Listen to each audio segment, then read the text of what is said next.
సామ్రాజ్యం. ఈ మాట వినగానే మన మేళల్లో ఏమొస్తుంది? బహుశా ఒక బలమైన రాజు ఇంకొకరిపై దాడి చేయడం, గెలవడం, అంతే కదా. కాని అసలు సామ్రాజ్యం ఎందుకుంటుంది? దాని వెనుకున్న అసలు ఉద్దేశమేంటి? ఈ ఆలోచన చరిత్రలో కేవలం ఆక్రమణ నుండి అందరినీ చూసుకోవాలనే ఒక గొప్ప మిషన్గా ఎలా మారిందో ఈరోజు చూద్దాం.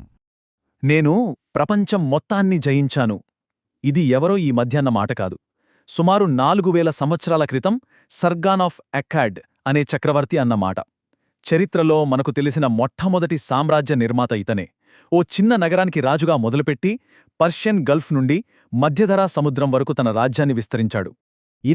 ఇదే మనం ఈరోజు లోతుగా తెలుసుకోబోయే ప్రశ్న.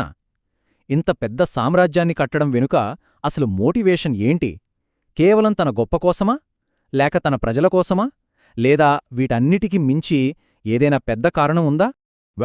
సర్గాన్ తరువాత దాదాపు 1700 సంవత్సరాల పాటు ఈ ప్రశ్నకు సమాధానం చాలా సింపుల్గా, సూటిగా ఉండేది. గెలవడం, జయించడమంటే అది కేవలం గెలిచినవాడి గొప్ప కోసం మాత్రమే. ప్రపంచాన్ని ఏలడమంటే మా దేశం గొప్పతనాన్ని, మా శక్తిని పెంచుకోవడమే. ఈ ఆలోచనా విధానానికి అసీరియన్ రాజులు పర్ఫెక్ట్ ఉదాహరణ. వాళ్ళు చాలా క్లియర్గా చెప్పేశారు, మేం ప్రపంచాన్ని పాలిస్తున్నది మా గొప్పతనం కోసమే. ఇందులో దాచుకోడానికేమీ లేదు. వాళ్ల పాలసీ ఒక్కటే, ప్రపంచమంతా మా సామ్రాజ్యానికి సేవ చేయాలి, అంతే. కాని కథ ఇక్కడే ఒక పెద్ద మలుపు తీసుకుంది. సుమారు క్రీస్తుపూర్వం 550లో పర్షియాకు చెందిన సైరస్ ద గ్రేట్ అనే రాజు వచ్చాడు. అతను సామ్రాజ్యం అనే పదానికే అర్థాన్నే మార్చేశాడు. అసలు సామ్రాజ్య ఉద్దేశమేంటి అనే ఆలోచననే పూర్తిగా తిరగరాశాడు. ఇక్కడే అసలు మార్పు మనకు స్పష్టంగా కనిపిస్తోంది. ఇంతకుముందు అసీరియన్ల పాలనలో ఎలా ఉండేది? ప్రజలంతా సామ్రాజ్యం కోసం బతకాలి. కాని సైరస్ వచ్చాక సీన్ రివర్స్ అయ్యింది. అతను చెప్పిందేంటంటే, మేము మిమ్మల్ని జయిస్తున్నది మీ మంచి కోసమే. మా సామ్రాజ్యం మీ అందరికోసం పనిచేస్తుంది. చూశారా ఎంత తేడా ఉందో? ఇది ఉత్తమాటలు కాదు, చేతల్లో కూడా చూపించాడు. ఉదాహరణకు, అతను బానిసలుగా ఉన్న యూదులను విడిపించడమే కాకుండా వాళ్ల గుడిని మళ్లీ కట్టుకోవడానికి డబ్బు కూడా ఇచ్చాడు. అంతేకాదు, అతను తనను తాను వాళ్ల రాజుగా, వాళ్ల సంరక్షకుడుగా ప్రకటించుకున్నాడు. ఆలోచించండి, ఆ కాలంలో ఇది ఎంత పెద్ద విప్లవాత్మకమైన చర్యో. సైరస్ ఆలోచన మనుషుల్లో సహజంగానే ఉండే ఒక గుణానికి పెద్ద సవాలు విసిరింది. అదే జినోఫోబియా. సింపుల్గా చెప్పాలంటే, మనవాళ్లు కానివాళ్లంటే భయం లేదా ద్వేషం. మనం ఎప్పుడూ ప్రపంచాన్ని మనం, వాళ్ళు అని రెండుగా చూస్తాం. ఈ మనం, వాళ్ళు అనే తేడా మన భాషల్లో కూడా కనిపిస్తోంది. ఇది చాలా ఆశ్చర్యంగా ఉంటుంది. ఉదాహరణకు, సుడాన్లోని డింకా ప్రజల భాషలో డింకా అంటే ప్రజలు. దాని అర్థమేంటి? వాళ్ల దృష్టిలో డింకా కానివారు నిజమైన ప్రజలు కాదేమో. అలాగే అలాస్కాలోని యుపిక్ భాషలో యుపిక్ అంటే నిజమైన ప్రజలు, మనమే అసలైన వాళ్లమనే భావన ఇది. అయితే ఇక్కడ ఒక ట్విస్టుంది. ఈ గొప్ప ఆలోచన ఒక్క పర్షియాలోనే పుట్టలేదు. ఆశ్చర్యంగా దాదాపు అదే సమయంలో ప్రపంచానికి ఇంకో మూల అంటే చైనాలో కూడా ఇలాంటి ఆలోచనే స్వతంత్రంగా పుట్టింది.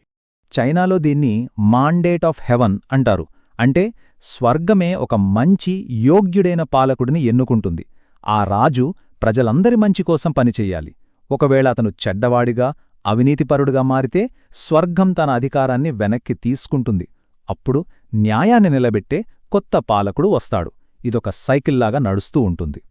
ఇది చైనా మొదటి చక్రవర్తి క్విన్ షీ హువాంగ్డీ అన్నమాట. పర్షియాలోని సైరస్ ఆలోచనలాగే ఉంది కదా. ఒక మంచి పాలనలో కేవలం మనుషులే కాదు, జంతువులు కూడా సంతోషంగా, సురక్షితంగా ఉంటాయని వాళ్ల నమ్మకం. ఇక్కడే మనం ఒక చాలా ముఖ్యమైన తేడాను చూడాలి. ఈరోజు మనం అంటే వెస్ట్రన్ వరల్డ్ ఆలోచనా విధానం ప్రకారం ప్రపంచం వేర్వేరు దేశాలుగా ఉండటమే కరెక్ట్ అనుకుంటాం. కాని సాంప్రదాయ చైనీస్ ఆలోచన ఇందుకు పూర్తి భిన్నం. వాళ్ల దృష్టిలో అలా దేశాలుగా విడిపోవడం ఒక చీకటి యుగం లాంటిది. అందరూ ఒకే సామ్రాజ్యం కింద కలిసి ఉండటమే అసలైన స్వర్ణయుగం. చూడండి, అందరి సంక్షేమం కోసం పాలించాలి అనే ఈ ఒక్క ఆలోచన చరిత్ర గతిని ఎంతగా మార్చేసిందో. ఇది కేవలం పర్షియా లేదా చైనాకే పరిమితం కాలేదు. శతాబ్దాలుగా ప్రపంచవ్యాప్తంగా ప్రతిధ్వనించింది. ఈ ఐడియా ఒకరి నుంచి ఒకరికి పాస్ అవుతూ వచ్చింది. సైరస్ మొదలుపెడితే అలెగ్జాండర్ దాన్ని ప్రపంచమంతా తీసుకెళ్లాడు.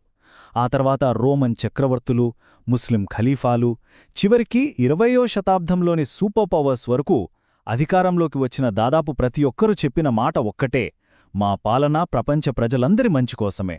ఈ ఒక్క ఆలోచనా మార్పు రాజకీయ చరిత్రలోనే అత్యంత ముఖ్యమైనది. ఎందుకంటే ఇది ఆక్రమణకు ఒక నైతిక కారణాన్ని ఇచ్చింది. మేము కేవలం దోచుకోవడానికి రాలేదు, ప్రజలందరినీ కాపాడటానికి, వాళ్ల బాగోగులు చూడటానికి వచ్చామని చెప్పింది. సో చివరిగా ఒక ప్రశ్న. ఈరోజు మన ప్రపంచం వందల దేశాలుగా విడిపోయి ఉంది. దీన్నే మనం అభివృద్ధి అనుకుంటున్నాం.